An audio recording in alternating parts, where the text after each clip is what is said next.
Assalamualaikum warahmatullahi wabarakatuh. Innal hamdalillah nahmaduhu wa nasta'inuhu wa nastahdihi wa nastaghfiruh wa natubu ilaihi wa natawakkalu alaihi wa na'udzu billahi min shururi anfusina wa sayyiati a'malina may yahdihillahu fala mudilla lahu wa may yudlil fala hadiya lahu. Allahumma salli wa sallim wa barik ala Muhammad wa ala ali Muhammad kama sallaita wa sallamta wa barakta ala Ibrahim wa ala ali Ibrahim fil alamin innaka Hamidum Majid. Amma ba'd. Alhamdulillah kepada semua yang hadir pada malam ni, Fadil Misbah, Zahra Hashim, Ummu Fatih, Anissa Osman.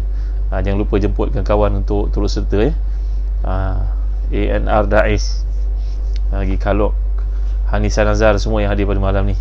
Tolong jemputkan kawan kita yang lain. Mudah-mudahan pada malam ni samping sama keluarga ada peluang untuk kita mendengar sedikit pedoman daripada Al-Quran Karim. Yang bagi Datuk, Alhamdulillah ni. Jadi kita berada pada muka surat 67 daripada tafsir Ibn Kathir yang biru ni, jilid yang ke-9. Buka tuan-tuan, buatlah investment untuk memahami kalamullah. Dapatkan tafsir Ibn Kathir dari Hazan Travel ataupun dari Telaga Biru. Mudah-mudahan kita ada pengisian untuk memahami Al-Quran. Alangkah ruginya kita tak ambil peluang pun untuk memahami Al-Quran Karim. Asma Bonda, Nur Aisyah, Nazira Nazri, semua yang hadir pada malam ni, Sariza Yahya. Gaduh malam kita bercuti. InsyaAllah malam ni kita ada sedikit pengisian santapan untuk Ruhani Hamidah Abdullah, Izzat bin Muhammad Ali. Ahlan salam semua, Maziatul Ali Shah, barakallahu fikum, Sa'adiyah Basar. Tolong jemput teman-teman kita yang lain. Ustazah Nurilis, jilid ke-9 muka surat ke-67. Tolong buka, 2 ayat je kita nak bincang pada malam ni. Dan saya nak ajar tuan-tuan satu doa yang penting sangat berkaitan dengan peristiwa yang kita akan bincangkan pada malam ni. Andai kita mendapat satu peluang, katalah seorang gadis dipinang oleh seorang pemuda yang selayaknya untuk berkahwin dengan dia, ada kualiti, ada kriteria yang betul. Kita nak masuk rumah, nampaknya semuanya bagus, dah tengok waktu matahari terbit, matahari terbenam, cuma harga tengah nego lagi.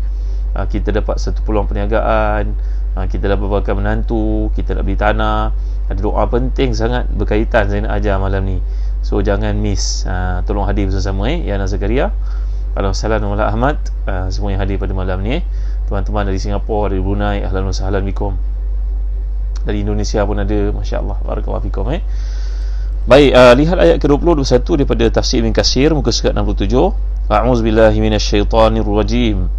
Wa'adakumullahu maghanima katsiratan ta'khuzunaha fa'ajjala lakum hadhihi wa kaffa aydiyan nasi 'ankum wa litakuna ayatan lil mu'minin wa yahdiyakum siratan mustaqima wa ukhra lam taqdiru 'alayha kad akhatallahu biha wa kana Allahu 'ala kulli syai'in qadira. Sadaqallahul azim.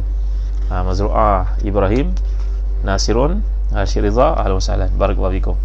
Ramzan Zan. Jangan lupa, malam ni kita nak belajar satu doa penting sangat bila kita berdepan dengan situasi. Kita nak sangat satu peluang itu. Mudah-mudahan Allah beri pada kita doa yang sangat penting kerana berkaitan dengan peristiwa pembukaan yang Allah gembirakan kita selaku umat Islam untuk memperolehinya. Lihat ni, tafsir Ibn Katsir jilid ke-9 muka surat 68. Ada yang bertanya kepada saya, kalau guna tafsir Ibn Katsir versi lain sama ke? Jawapannya tak sama. Yang ni adalah Cikgu Ruhaya, ini adalah usaha sama di antara Telaga Biru dengan Pusaka Imam Syafi'i di Jakarta. Lain daripada ini saya tidak pasti kandungannya, mungkin tak sama dengan apa yang kita sedang bincangkan.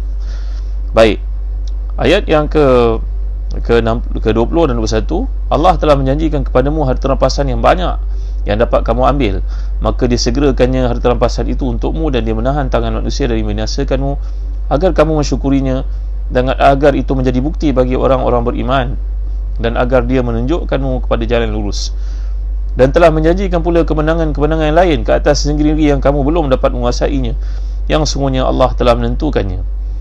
Baik, mengenai dengar apa yang disebut dalam tafsir Ibn Katsir ni, mengenai firman Allah SWT, wa'adakumullahu maghanima katsiratan ta'khuzunaha, Allah menjanjikan kepadamu wahai Muhammad harta rampasan yang banyak yang dapat kamu ambil. Mujahid mengungkapkan, iaitu semua harta rampasan yang berlaku sampai sekarang ini. Dan ini berlaku iltifat. Kita belajar dalam balaghah, dalam satu bab, dari sudut balaghahnya Al-Quran ini Allah menyertakan peristiwa yang berlaku 1400 tahun lalu agar dikaitkan, dibuat berkaitan dengan kita. Jangan kita merasakan isolated daripada Quran. Kata orang Arab, nahnu fi wadin wal Quranu fi wadin akhar. Aisyah Iskandar, Al-Quranu fi wadin wa nahnu fi wadin akhar. Kita tak mahu macam tu. Quran berada di satu lembah, satu oasis, satu kawasan air. Kita pula berada di tempat yang lain. Tak mahu. Kita nak berada di tempat yang sama. Jadi bagaimana Quran ini menserasikan penceritaan 1400 tahun lalu dibawakan kepada kita dalam perspektif kita, maka dikaitkan, datang, ini dipanggil dhamir ghaib bertukar kepada dhamir mukhatab.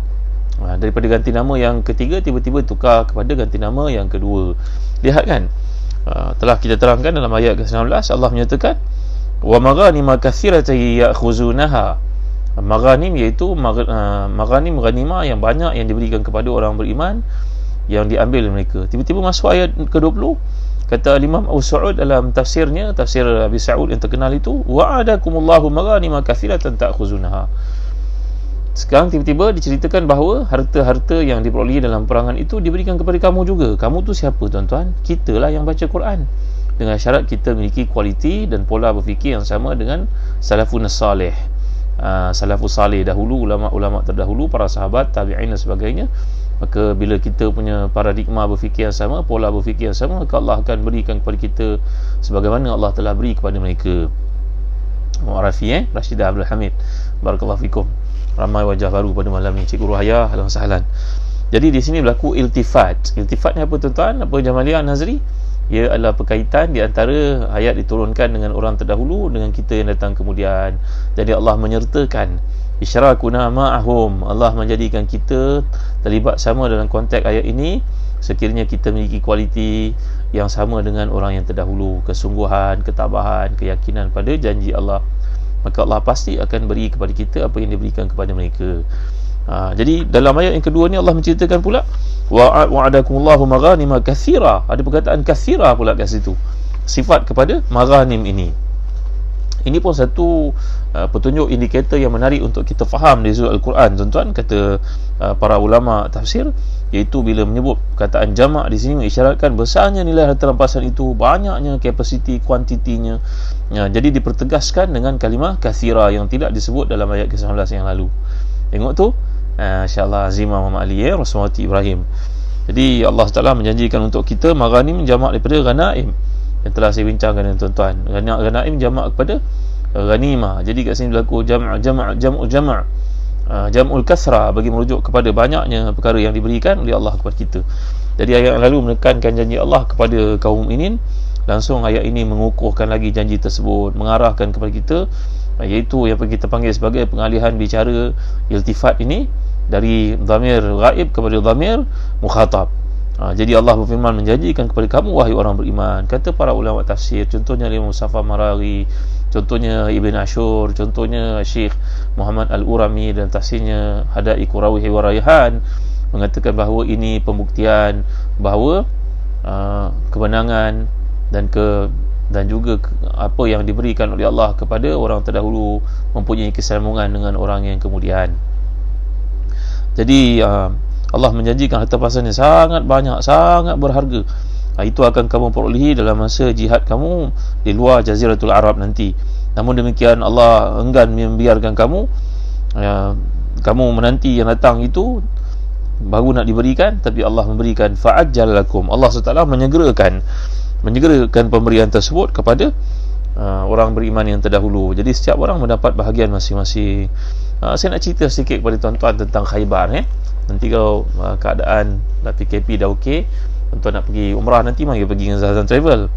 Nanti kita ada peluang kita pergi ke Khaybar. Saya nak cerita beberapa kajian yang dibuat oleh para ulama tafsir, ulama sirah. Contohnya dalam kitab ni Hadaiqu Rawih wa Raihan oleh Imam Muhammad Al-Urami, seorang mufassir, muhaddis, faqih yang terkemuka, menceritakan tentang sedikit perkara berkaitan dengan Khaybar untuk tuan-tuan faham. Apa itu Khaybar? Khaybar ni tempat yang telah saya terangkan kepada tuan-tuan dalam kadar beberapa jam perjalanan dari kota Madinah. Kemudian dalam peperangan Khaybar ni satu kota dibuka Dan Nabi SAW telah bersabda akan dibuka pintu yang susah ini oleh seorang yang mencintai Allah dan Rasulnya. Abu Bakar mencuba tidak berjaya, Umar radhiyallahu anhuma mencuba tak berjaya. Akhirnya pada hari keesokan harinya Nabi telah menggalaskan tanggungjawab itu kepada Abu Hasan Sayyidina Ali karramallahu wajhah, yang pada masa itu ditimpa penyakit sakit mata. Maka Nabi telah memanggilnya, mendoakan untuknya dengan sedikit ludahan isyarat kepada matanya yang tiba ramad itu. Maka pulihlah Sayyidina Ali karramallahu wajhah sebagai mukjizat Nabi SAW. Dan Nabi telah pun mengajar Sayyidina Ali dengan satu prinsip, la an yahdiyallahu bika rajulan wahidan khairul laka min humri na'am. Kalau seseorang itu mendapat hidayah dengan apa engkau usahakan wahai Ali, maka ia lebih baik pada dunia seisi kandungnya. Dan benarlah sabda Nabi, Sayyidina Ali yang berjaya membuka kota tersebut. Lelaki yang cintakan Allah dan Rasulnya, panji-panji kemenangan telah pun dikibarkan di atas kota yang jatuh terakhir itu tuan-tuan. Banyak kota dekat Khaybar ini saya telah ceritakan kepada tuan-tuan bahawa ia kesan daripada Bani Quraizah yang dihalau keluar dari kota Madinah, lalu mereka telah pun meracun pemikiran penduduk yang ada di Khaybar, Yahudi bangsa lain ni tuan-tuan. Ketua yang ada di Khaybar ni namanya adalah Huyai bin Akhtab. Ini yang merupakan seorang keturunan Nabi Musa alaihissalam sebenarnya tuan-tuan. Tapi apalah faedah keturunan yang mulia kalau anak-anak dan zuriat tidak mewarisi iman tuan-tuan. Kerana iman ni tak diwarisi ya. Maka nampaknya Huyai bin Akhtab ni menjadi musuh yang paling hebat kepada Allah dan Rasulnya sallallahu alaihi wasallam, walhal datuknya yang atas itu merupakan Musa alaihissalam. La ilaha illallah Muhammadur Rasulullah. Apa nak buat tuan-tuan? Jadi akhirnya Huyai ini telah pun dibunuh, dan putrinya yang bernama Safiyah binti Huyai ini telah pun ditawan. Dan Nabi SAW telah pun berdakwah kepadanya, lalu terbukalah hatinya untuk masuk Islam. Sebenarnya Safiyah ni untuk tuan-tuan yang akhirnya bergelar Ummul Mukminin telah pun bermimpi beberapa kali bahawa bulan jatuh ke riba. Saya pernah cerita kepada tuan-tuan ya. Lalu dia pernah ditempeling, dilempang oleh ayahandanya Huyai itu bila mendengar bahawa ketika dia anak dara dia mimpi bulan jatuh ke riba, ditamparnya putrinya itu tuan-tuan. Kerana bagi seorang pendeta macam Huyai ini mengetahui maksud bulan jatuh ke riba itu menandakan Rasulullah SAW akan jadi orang penting dalam hidupnya, mengahwininya. Dia telah dapat petanda itu tuan-tuan. Safiyah ni merupakan isteri Nabi yang sangat mulia. Saya pernah cerita pada tuan isteri Nabi Nanti ada peluang kita cerita lagi. Saya dah bawakan cerita ni dalam surah Nisa yang lalu. Jadi kata Al-Imam Muhammad Al-Urami, amara bil ghanaimati allati ghanamat qabla sulhi fajumi'at fa asaba Rasulullah SAW sabaya minha Safiyah binti malikihim Huyai bin Akhtab min sibti Harun bin Imran akhi Musa alaihi wassalam. Jadi Nabi akhirnya telah pun mengislamkan Safiyah, dan Safiyah pun berkahwin dengan Nabi SAW, dimerdekakan dan dikahwini oleh Nabi SAW. Maka tuan-tuan, Nabi SAW telah pun bersama dengannya di tempat yang namanya Sahba. Kalau berlaku peperangan, orang yang menjadi hamba mereka layak dikahwini oleh yang memperolehinya itu. Tetapi kena tunggu kalau dia mengandung sampai dia melahirkan anak. Tapi kalau dia tidak mengandung, memadailah sekali haid saja. Istibraknya adalah sekali haid saja, berbanding dengan perempuan yang merdeka yang nak dikahwini, yang dah diceraikan oleh suami, maka dia perlu pada thalathati quru, 3 kali suci, 3 kali haid, 3 kali suci yang dipersisihkan itu. Tapi kalau seorang hamba yang jatuh ke tangan Muslim dalam peperangan, maka layak untuk dikahwini bersama dengannya, iaitu bersama dengannya selepas sekali haid. Ini hukum fiqh yang diletakkan, ditunjukkan Nabi SAW dalam perang Khaybar, iaitu Safiyah ni suci sekali. Nabi SAW telah bersama dengannya di tempat namanya Sahba, ya, iaitu satu tempat yang dekat dengan Khaybar. Jadi Nabi SAW menjadi satu amalan Nabi bila Nabi berada situasi seperti ada sahabat yang menjaga, seperti dalam peristiwa-peristiwa yang lain tuan-tuan dimuliakan Allah sekalian ya. Kemudian Nabi SAW juga telah mengajar para sahabat pada waktu itu supaya menjauhi makan bawang putih ataupun bawang merah, kerana bila nak semayang berjemaah, jauhlah daripada makan bawang putih, bawang merah atau apa saja benda yang menyebabkan bau jadi busuk pada mulut. Ulas Imam Muhammad Al-Urami, peristiwa ini berlaku beberapa kali tegahan Nabi, termasuklah ketika Nabi mula-mula sampai di Madinah dahulu. Nabi SAW telah pun menjadi tamu di rumah Abu Ayyub Al-Ansari radhiyallahu anhu. Maka Nabi SAW telah pun dilihat tidak makan bawang putih dan bawang merah yang tidak ditumis. Bila ditanya oleh mereka, Nabi telah bersabda, sesungguhnya aku seorang Nabi yang banyak munajat pada Allah, maka aku tidak suka bau mulutku busuk. Tuan-tuan, di sini untuk saya tegaskan kepada tuan-tuan, Kata Imam Muhammad Al-Urami, kalaulah makan bawang putih, bawang merah tak boleh, dilarang kita untuk pergi ke masjid walaupun untuk sembahyang Jumaat. Kalau mulut kita berbau busuk seperti itu, apatah lagi kalau orang hisap rokok, tuan-tuan. Kata Syekh Imam Muhammad Al-Urami, antara ulama moden dalam bidang tafsir. Kata beliau kan, yadkhulu fihi adukhan asya'i syurbuhu fi hadzal zaman baraihatu akra bi kathir min raihati thawmi wal basal. Kalaulah bawang putih, bawang merah tidak digalakkan untuk orang itu pergi ke masjid, mengganggu bau orang sekitarnya, jirannya, apatah lagi rokok, kata beliau. Rokok lagi dah tak patut untuk isap rokok, patut pergi ke masjid, sembahyang Jumaat, jemaah, sembahyang tarawih dan sebagainya, ya. Jadi tuan-tuan yang boleh kalau sekian, begitu juga dalam beberapa kajian yang dikemukakan tentang peperangan Khaybar ini, Nabi SAW diriwayatkan pendapat Nabi dalam satu kisah yang dikemukakan, Nabi ingin pergi qada hajat, maka Nabi pergi ke satu tempat, pokok di situ datang keluar daripada tempatnya, pokok tu keluar, tuan-tuan, melindungi Nabi kita SAW untuk yatabarras. Nabi nak pergi qada hajat, Nabi nak pergi buang air kat situ, pokok tersebut terus tutup, datang keluar tapaknya, bagi mukjizat Nabi, keluar dia untuk melindungi Nabi kita SAW, sehingga orang tidak nampak Nabi sedang qada hajat. Dan apa-apa yang keluar daripada Nabi SAW telah kita bincangkan, ia ditelan oleh bumi, tidak dapat dilihat oleh sesiapa pun. Habis Nabi SAW qada hajat, pokok itu kembali semula ke tempatnya. Subhanallah, ini mukjizat Nabi kita SAW. Dan di Khaybar juga, bila jatuhnya Khaybar ke tangan orang Islam, maka seorang daripada perempuan Yahudi, disebut di sini Zainab ibnatul Harith, telah pun menghadiahkan kepada Nabi, berpura-pura menunjukkan kebaikannya dan sokongannya kepada Islam. Maka dia telah menghadiahkan Nabi, memberi Nabi makan kambing yang telah diracun dengan banyaknya pada bahagian bahu dan juga pada bahagian yang Nabi SAW suka, peha kambing tersebut. Dia tahu Nabi suka makan di bahagian tersebut. Nabi suka makan di bahagian bahu dan juga peha kambing sallallahu alaihi wasallam. Maka dia letak racun paling banyak kat kawasan itu. Maka Nabi telah mengajak seorang sahabat untuk turut serta makan bersama dengan baginda sallallahu alaihi wasallam. Tuan-tuan yang dimuliakan Allah sekalian, jadi Nabi SAW mengajak kepada seorang sahabat untuk turut serta makan bersama dengan baginda sallallahu alaihi wasallam, kerana adat Nabi kita ni tidak makan melainkan berteman. Tuan-tuan yang dirahmati dan dikasihi sekalian, jadi sahabat yang dimaksudkan ni merupakan Bishr. Jadi Bishr bin Bara merupakan sahabat yang turut serta bersama dengan Nabi SAW makan bahagian kambing yang telah pun diracun ini. Ketika Nabi mula makan, bahagian kambing itu berkata kepada Nabi, wahai Rasulullah, sungguhnya aku telah diracun. Maka Nabi pun memanggil perempuan tersebut, Zainab bintul Harith, bertanya kepadanya, kenapa kau letak racun ini? Bishr masa itu tengah makan kambing tersebut, tuan-tuan, dan kesannya Bishr mati, tuan-tuan, ya. Wafat beliau kerana racun yang terdapat dalam kambing tersebut.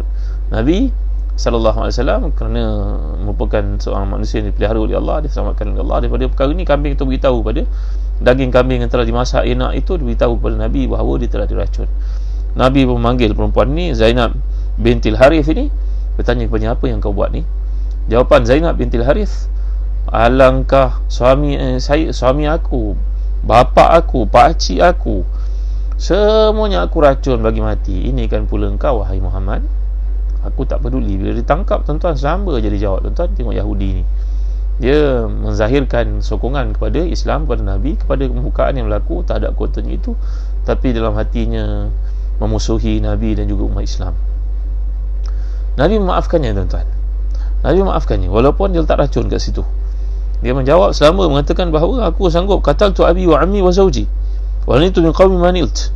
Aku memang tak kisah, aku sanggup buat apa saja untuk kepuasan diri sendiri. Ada manusia seperti ini, tuan-tuan, ya. Ada manusia seperti ini. Maka Nabi SAW memaafkannya. Tetapi bila mati Bishr bin Bara yang turut makan bersama dengan Nabi, maka dia telah pun dikenakan hukuman bunuh balik. Kan, tuan-tuan, qasas yang dikenakan balik kepadanya, ya. Maka umat Yahudi pun tertakluk kepada kitab Taurat yang menyatakan hukuman bunuh balik, dan dia telah pun dibunuh dan juga disalib oleh Rasulullah sallallahu alaihi wasallam. Jadi ini kisah yang dikemukakan berkenaan dengan pembukaan Khaybar. Jadi banyaknya harta rampasan yang diperolehi, kudanya, kambingnya, untanya, tanamannya, kormanya, tanahnya, banyak sekali tuan-tuan dimuliakan Allah sekalian. Inilah dia yang diperolehi Nabi dalam Khaybar. Nanti kalau peluang tuan-tuan pergi umrah, mengikut Zazan Travel, kita pergi ziarah kat sini tuan-tuan dengan izin Allah SWT. So terlupa saya sampaikan pesan penaja Zazan Travel. Mari tuan-tuan dapatkan Habat Sauda Birkah sebagai satu usaha untuk perlindungan diri kita. Dia masuk takaful dan sebagainya. Jangan lupa dapatkan Habat Sauda daripada Zazan Travel, kerana ini juga merupakan saranan Nabi kita sallallahu alaihi wasallam. Nabi menyuruh kita untuk dapatkan Habat Sauda, makan Habat Sauda, kerana ia adalah penawar kepada semua penyakit melainkan kematian, kata Nabi SAW.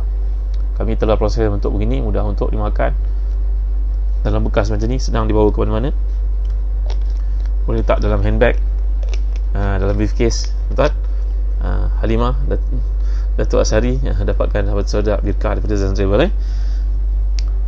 Jadi tuan, inilah dia Habat Sauda yang disabdakan Nabi sebagai bijirin keberkatan. Padanya ada rawatan kepada semua penyakit dan kematian, sabda Nabi SAW.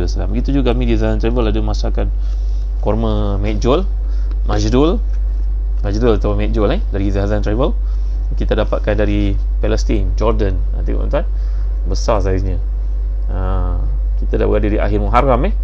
Nanti masuk Safar, kita puasa pada Isnin Khamis ikut Nabi SAW, atau 3 hari sebulan. Jadikan dia sebagai santapan sahur kita. Saya dah makan sebiji ni, tahan 1 hari untuk sahur tuan. Minum segelas air cukup, Alhamdulillah. Ada susu, minum susu. Ini adalah kurma yang penuh berkat yang difirmankan Allah dalam surah Maryam ayat ke-25, wa huzi ilaiki bijiz'in nakhlah. Menurut Uyub, barakallahu fikum, mendapatkan birkah dan juga kurma Majdul dari Zazan Travel. Kami letakkan dalam bentuk packaging begini, senang nak simpan tuan tak ada rosak insya-Allah. Tidak dimakan oleh ulat dan sebagainya, serangga sebagainya. Jadi ini berkaitan dengan peperangan Khaybar yang saya bawa kepada tuan-tuan, kerana ayat ini menceritakan kepada kita tentang apa yang berlaku kepada umat Islam di Khaybar, dengan pembukaan dan juga pulangan yang begitu dahsyat, mengagumkan, menyebabkan golongan yang tidak turut serta merasa hasad yang amat sangat kerana hebatnya janji Allah SWT itu, dan pembukaan akan terus berlaku dalam kehidupan umat Islam asal saja mereka mengikuti dan memenuhi syarat-syarat untuk kemenangan. Baik tuan mulia Allah sekalian. Jadi kita ni kalau dapat peluang dalam hidup, seperti yang saya gambarkan tadi, kita tanam pokok durian, tengok dia mula berputik, anak perempuan kita yang mak kita sayangi itu dipinang oleh seorang teman satu universitinya, datang pula ziarah kita. Allah sebaik-baik manusia, tengok dia dan keluarganya orang baik-baik.